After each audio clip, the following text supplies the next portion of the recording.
네, 오늘 말씀은 마가복음 6장 1절에서 13절까지입니다. 예수께서 거기를 떠나사 고향으로 가시니 제자들도 따르니라. 안식일이 되어 회당에서 가르치시니 많은 사람이 듣고 놀라 이르되 이 사람이 어디서 이런 것을 얻었느냐? 이 사람이 받은 지혜와 그 손으로 이루어지는 이런 권능이 어찌 됨이냐? 이 사람이 마리아의 아들 목수가 아니냐? 야고보와 요셉과 유다와 시몬의 형제가 아니냐? 그 누이들이 우리와 함께 여기 있지 아니냐 하고 예수를 배척한지라. 예수께서 그들에게 이르시되 선지자가 자기 고향과 자기 친척과 자기 집 외에서는 존경을 받지 못함이 없느니라 하시며 거기서는 아무 권능도 행하실 수 없어서 다만 소수의 병자에게 안수하여 고치실 뿐이었고 그들이 믿지 않음을 이상히 여기셨더라.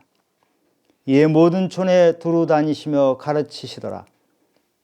12 제자를 부르사 둘씩 보내시며 더러운 귀신을 제어하는 권능을 주시고 명하시되 여행을 위하여 지팡이 외에는 양식이나 배낭이나 전대의 돈이나 아무것도 가지지 말며 신만 신고 두 벌 옷도 입지 말라 하시고 또 이르시되 어디서든지 누구의 집에 들어가거든 그곳을 떠나기까지 거기 유하라.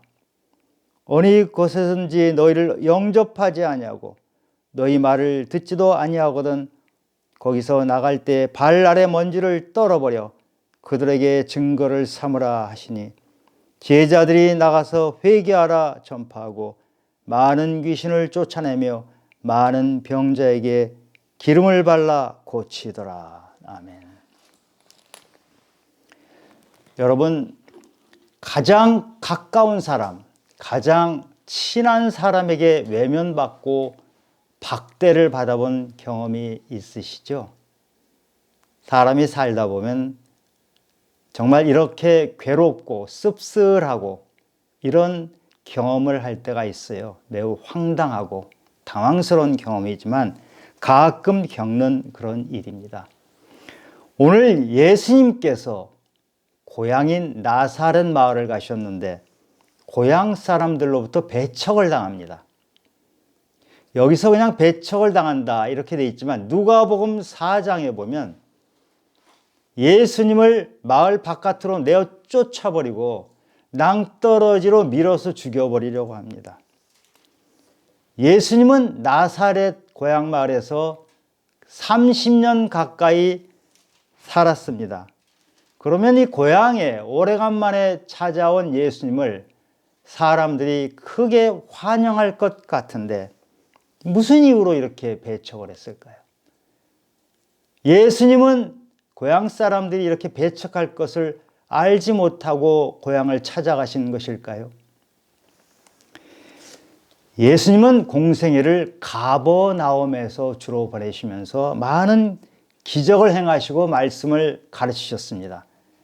오늘 나사렛 고향을 찾아오시기 바로 전에도 야이로의 죽은 딸을 살리셨고 혈루병 여인을 고쳐주셨고 또 귀신 들렸던 사람에게서 귀신을 쫓아주는 그런 일이 있었습니다.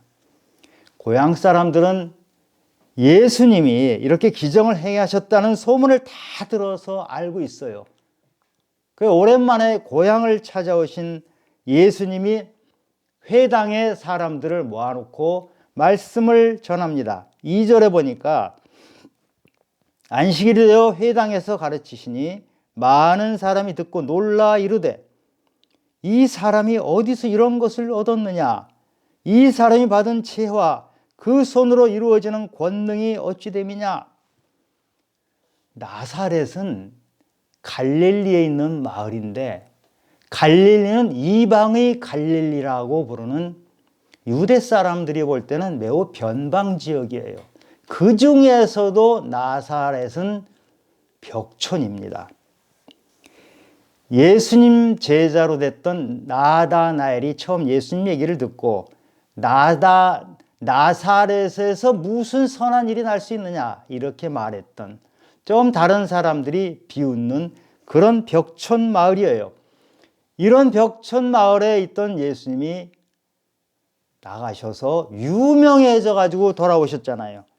그러면은 사람들이 지금 기적에 놀라고 말씀에 놀랄 뿐만이 아니고 정말 크게 환영을 할 것 같아요. 막 플래카드 붙여놓고 큰 잔치도 벌일 것 같아요. 그런데 반응이 전혀 달라요. 3절에 보니까 이 사람이 마리아의 아들 복수가 아니냐, 야고보와 요셉과 유다와 시몬의 형제가 아니냐, 그 누이들이 우리와 함께 여기 있지 아니하냐 하고 예수를 배척한지라. 마리아의 아들이라고 했는데 왜 마리아의 아들이라고 했을까요?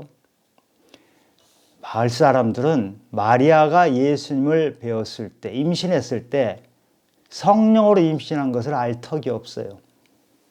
정혼을 했지만 아직 결혼을 하진 않은 여자가 배가 불러온 것을 마을 사람들이 다 알아요. 결혼도 하지 않은 여자가 애를 배웠다. 이렇게 아주 나쁜 인상을 가지고 있었어요. 그런데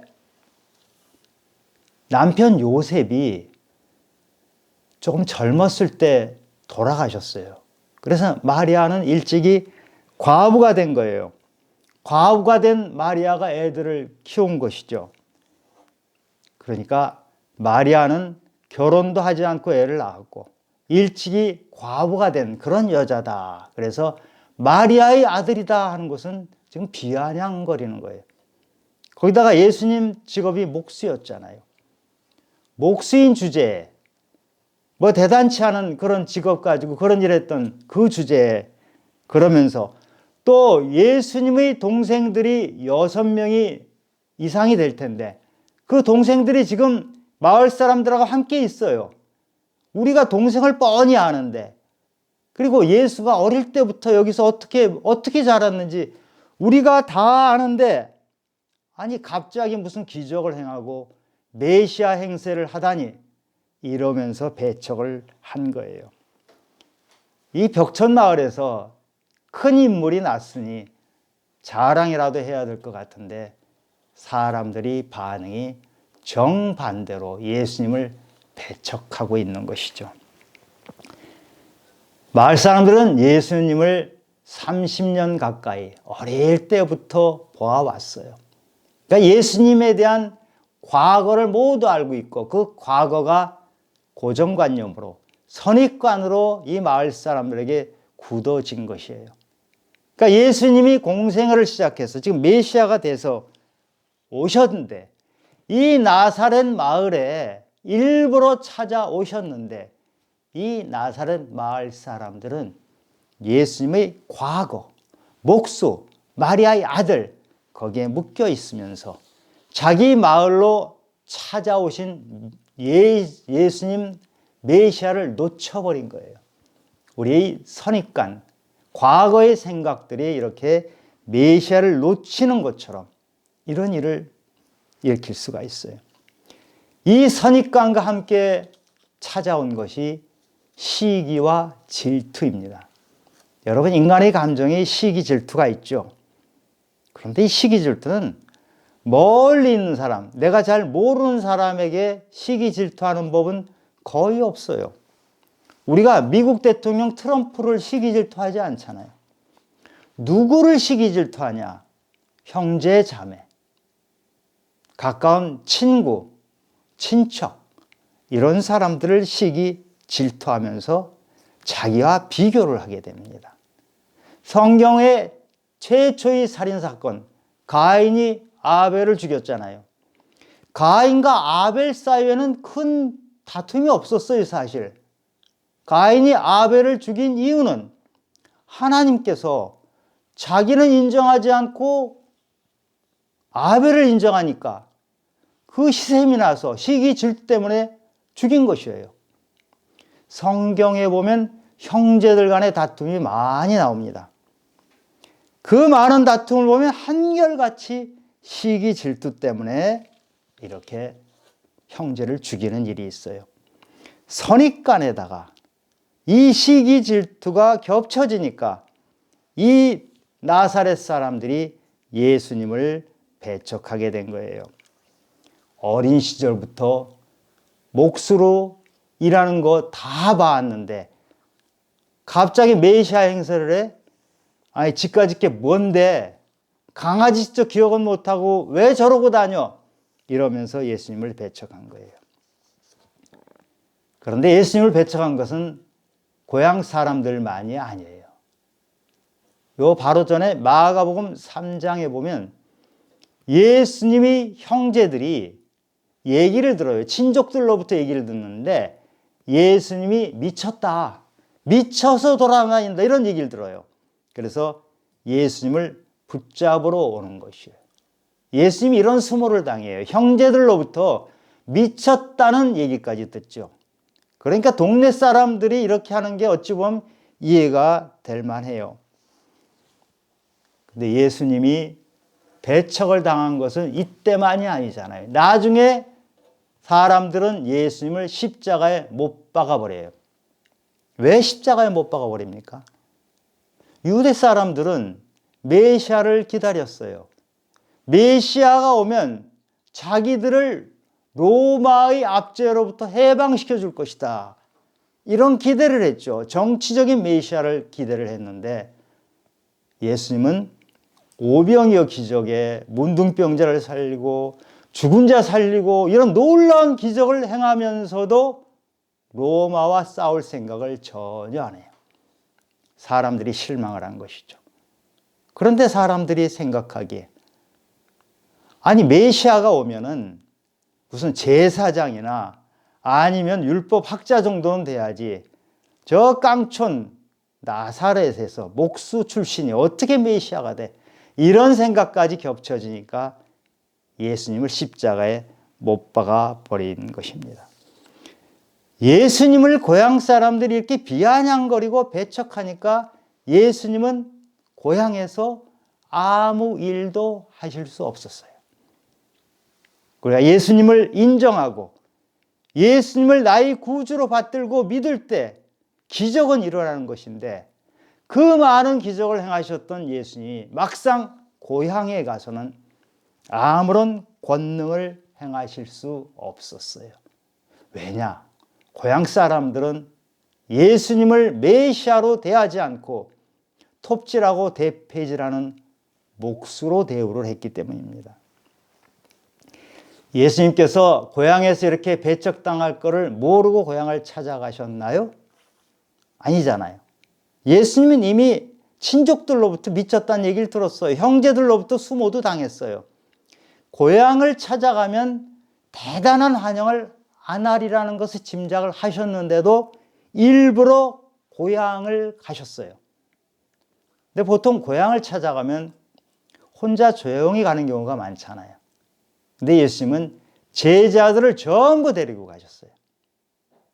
제자들에게 너희들이 앞으로 기적을 행하고 놀라운 말씀을 전하더라도 배척을 당하는 일이 있을 것이다. 배척을 당할 뿐만이 아니고 목숨까지 위협하는 일이 있을 것이다. 그것을 너희들이 감당해야 한다. 이것을 미리 알려준 것이에요. 이렇게 고향에서 배척을 당하신 예수님께서 제자들을 둘씩 전도 훈련을 보내십니다. 그래서 제자들에게 전도 훈련을 보내시면서 귀신을 물리치는 능력도 주시고요. 말씀을 주시는 능력도 주시고 이렇게 기적을 행하는 능력을 주시는데 그 권능을 주시면서 이렇게 말씀하세요. 8절 9절에 보니까 명하시되 여행을 위하여 지팡이 외에는 양식이나 배낭이나 전대의 돈이나 아무것도 가지지 말며 신만 신고 두 벌 옷도 입지 말라 하시고 이렇게 돼 있죠. 왜 아무것도 가지지 말고 빈손으로 전도여행을 가시라고 하는가요? 하나님을 의지하지 않고 빈손으로 가는 것이 예수님이 제자들에게 하신 명령이었잖아요. 내가 내 것을 가지고 일을 하게 되면 전도의 일도 내가 하는 것이 돼요. 그런데 아무것도 안 가지고 가면 내가 하는 것이 아니고 주님이 하시는 것이 돼요. 나는 빈손으로 가지만 나를 채워주시는 하나님의 능력이 임했을 때 내가 내 힘이 아니라는 것을 깨닫게 되는 것이에요. 내 그릇에 내가 잔뜩 들어있으면 하나님이 들어오실 공간이 없어요. 그러나 내 그릇이 비어있을 때 하나님이 내 안에 들어오셔서 하나님이 일하시는 거예요. 하나님이 일하실 때 우리에겐 감사가 있습니다. 그리고 빈손으로 갈 때 하나님이 채워주시는 그 은혜를 깨닫고 체험하게 되는 거예요. 빈손으로 하나님만 의지해서 광야를 갔던 40년을 갔던 이스라엘 백성들에게 신명기 8장 3절에서 이렇게 말합니다. 너를 낮추시며 너를 줄이게 하시며 또 너도 알지 못하며 네 조상들도 알지 못하던 만나를 네게 먹이신 것은 사람이 떡으로만 사는 것이 아니요 여호와의 입에서 나오는 모든 말씀으로 사는 줄을 네가 알게 하려 하심이니라. 제자들은 자기가 아니고 하나님의 힘으로 하나님이 함께 하실 때 어떤 일이 일어나는지를 체험하게 됩니다. 자신의 힘을 의지하지 않고 하나님이 불기둥과 구름기둥으로 인도해 주시는 그 인도하심을 체험하는 거예요. 갈라디아 2장 20절 말씀, 이제는 내가 아니요 내 안에 그리스도가 사는 것이라. 내가 아니고 그리스도가 사는 것을 체험하는 것입니다. 그리고 제자들에게 또 말씀하십니다. 10절에 또 이르시되 어디서든지 누구의 집에 들어가든지 그곳을 떠나기까지 거기 유하라.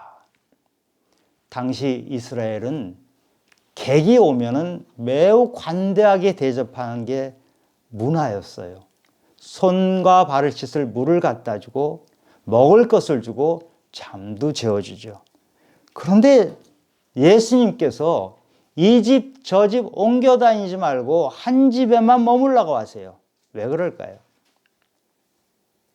이 집에 있다가 다른 집으로 옮기면은 제자들은 비교를 하게 돼요. 아, 저 집에서는 뭐가 좋았는데 이 집은 영 형편없네. 인간인지라 그런 마음이 들어가요.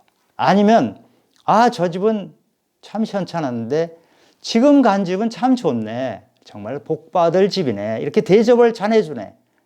이렇게 생각하는 것이 인지상정이죠. 집주인 입장에서도 어떤 사람이 묵었는데 갑자기 어느 날 옆집으로 가버려요. 아, 그러면 저 집에 뭐 좋은 게 있나?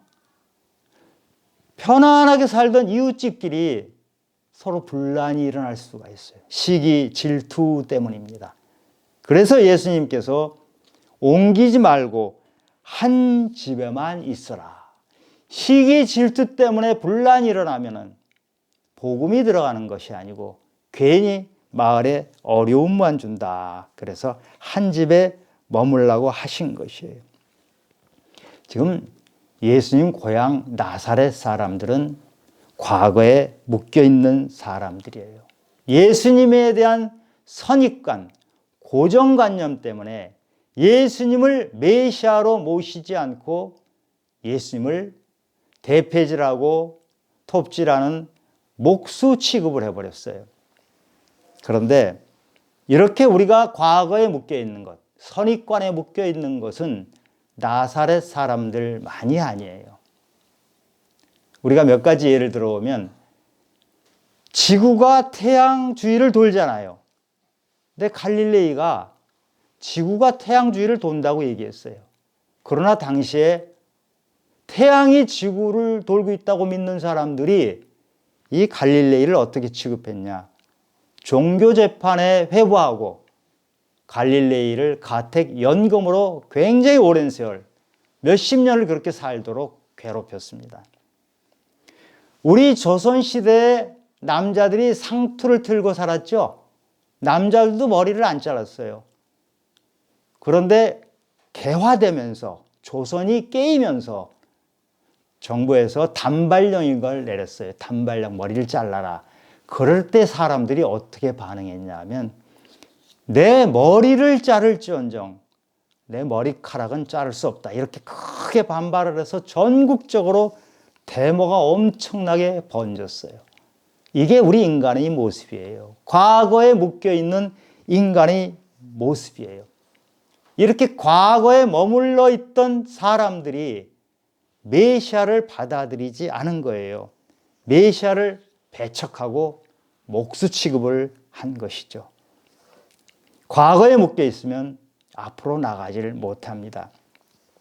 예수님께서 부활하시고 승천하시면서 우리에게 주신 명령이 예루살렘과 온 유대와 사마리아와 땅끝까지로 내 증인이 되리라 이렇게 말씀하셨잖아요.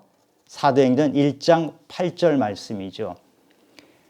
전도의 마지막이 땅끝인데 사실 땅끝은 우리 가까운 형제, 가까운 친구가 땅끝이 될 수 있어요. 저는 그런 걸 참 많이 느끼는데요. 어렸을 때부터 예수를 믿고 했던 사람들은 서로 이제 그런 부분에 대해서는 이해가 될 테인데 저는 나이 들어서 예수를 믿었어요. 60세가 되어서 목사가 되었어요.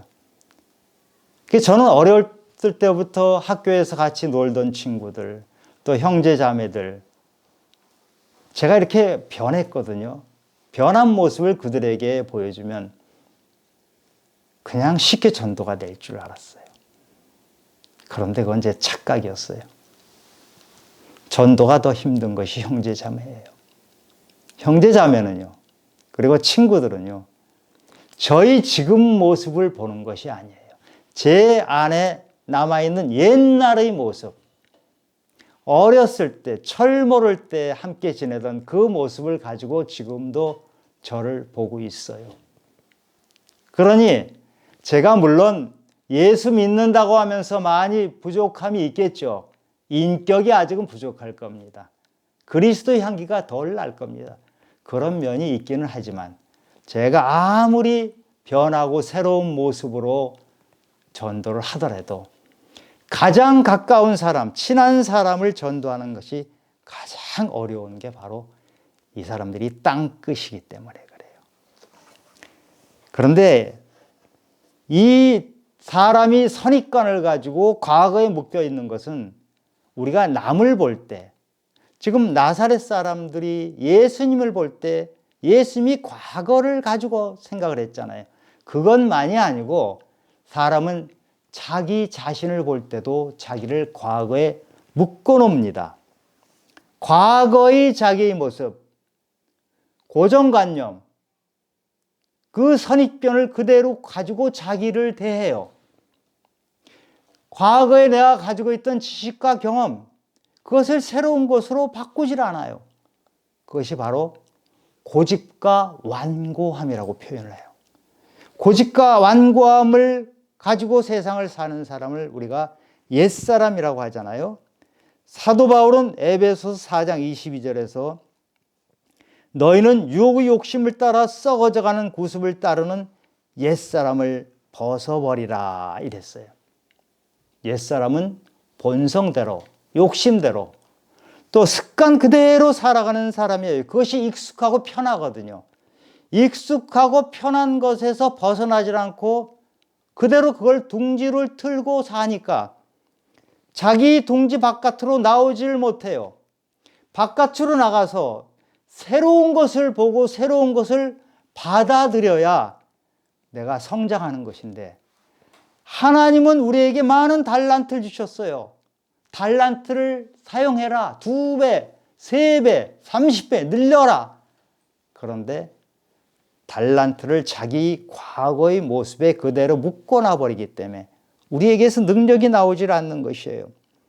그래서 이사야 43장 18절에서 너희는 이전 일을 기억하지 말며 옛날 일을 생각하지 말라 이렇게 말했죠. 사도 바울은 세상 기준으로 보면 어느 누구보다도 뛰어난 사람이에요.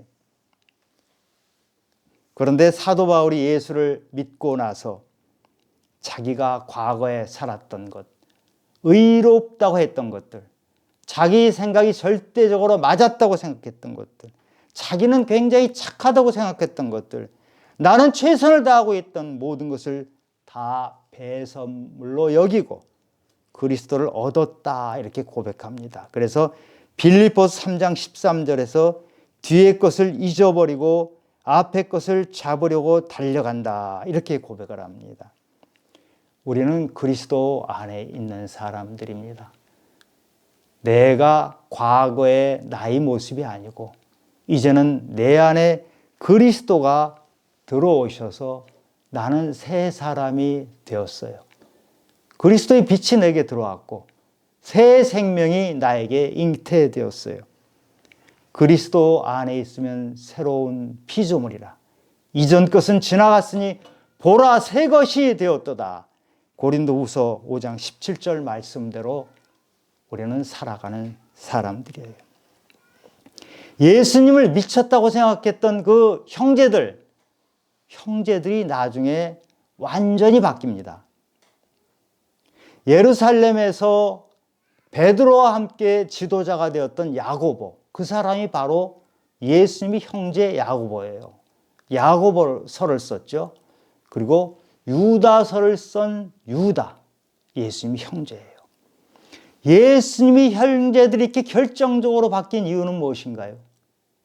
기적도 있고 말씀도 있지만 결정적으로 바뀐 것은 예수님의 십자가 희생이에요.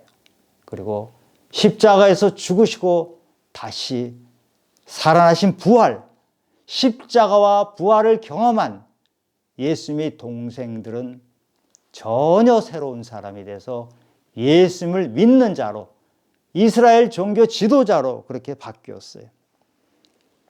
우리 고정관념을 깨는 것은 많이 있을 수 있어요. 말씀도 듣고 또 기적도 보고. 그런데 우리가 말씀 듣고 기적을 보는 것은 그 영향이 오래가질 않아요. 십자가가 내 안에 들어와서 내가 십자가에 붙들려 있을 때 우리는 결정적으로 바뀌는 거예요. 과거의 나를 벗어버리고 고정관념을 벗어버리고 선입관을 벗어버리고 새로운 사람이 되는 것입니다. 사도 바울은 갈라디아 6장 14절에서 그러나 내게는 우리 주 예수 그리스도의 십자가 외에는 결코 자랑할 것이 없나니 그리스도로 말미암아 세상이 나를 대하여 십자가에 못 박히고 내가 또한 세상에 대하여 그러하리라. 사도 바울은 자기의 욕심, 자기의 야망, 자기가 가졌던 그 꿈들을 다 버렸어요. 그리고 십자가만 자랑하겠다. 나는 이제 나를 완전히 부인하고 자기를 부인하고 자기 십자가를 지고 사는 그런 사람으로 바뀌었다. 그것을 고백하고 있습니다.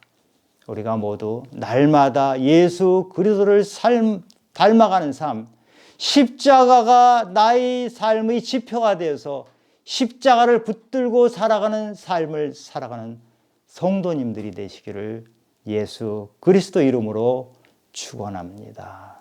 기도하겠습니다. 하나님 아버지, 나사렛 사람들은 메시아인 예수님이 고향을 찾아왔는데도 예수님을 알아보지 못하고 몫으로 취급했습니다. 우리는 가까운 사람들에게 우리의 믿음의 모임이 그렇게 보일 때도 있습니다. 주님, 우리가 또 그렇게 살아가기도 합니다. 주님을 잘 알아보지 못하고 저희 옛날 모습에 있을 때 주님 저희를 용서해 주시고 십자가 안에서 저희가 새롭게 바뀌도록 도와주시옵소서. 십자가를 붙들고 이제는 내 안에 그리스도가 이끌어가는 삶, 이제는 과거의 내가 아니라 새로운 사람, 새 사람이 되어서 주님만 따르는 삶을 살아갈 수 있도록 도와주시옵소서. 모든 말씀 예수님 이름으로 기도드렸습니다. 아멘.